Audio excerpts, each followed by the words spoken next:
The debt ceiling is flat. When it is reached, there's no way of fixing the deficit in a timely way. The only thing to do is to raise the ceiling. Even when hitting the ceiling is a year out, there isn't really anything that can reasonably be done. It's just a scheduled crisis that provides an opportunity for passing an omnibus bill with a bunch of garbage in it. It is unreasonable to just cut a 6% of BNP deficit in a single year, or even worse, in a matter of months. With $150 billion per month deficit, when they approach the debt ceiling, there isn't even any talk about fixing the budget, only about raising the ceiling. The crisis isn't about fixing the budget. The crisis is about raising the debt ceiling. How should a debt ceiling look, and why was it made flat instead? The shape of the debt ceiling should be determined by the intended trajectory of the budget deficit. Suppose you want to balance the budget over 8 years. The debt ceiling would be shaped accordingly, with every year's ceiling being as much higher as the scheduled deficit. Here the debt peak would be below $45 trillion. Well, it would be done on a monthly rather than annual basis. That would be 96 months, where you need to improve the budget by $1.6 billion per month. More manageable. If you hit the ceiling, cutting the budget would be a real alternative.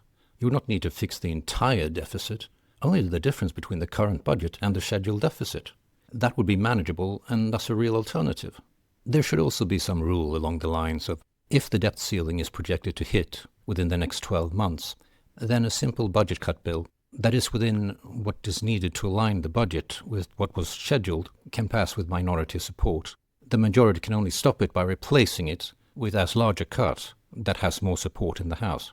And also, if the debt ceiling actually hits, instead of a full shutdown, this should authorize the executive to just cut whatever he wants to, such as the Department of Education.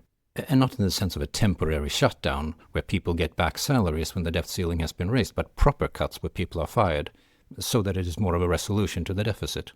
And this is not so much a mere authorization to the executive as a requirement. The funding is not there, so it simply doesn't have the money to spend. It's required to make cuts accordingly. And before it gets there, the House should be able to make the cuts anyway, if it is allowed with minority support. Presumably there would exist a minority that wants to avoid the executive getting such extra discretionary powers to cut things. So the oppositional minority would make the cuts before it comes to that. So why is the ceiling flat? Well, the purpose of the system is what it does. The purpose of the flat debt ceiling is not to fix the budget, but to schedule a crisis where they get to pass an omnibus bill with a bunch of crap in it. Please like, share, comment, subscribe. Ceterum censeo paludum esse exoriendam.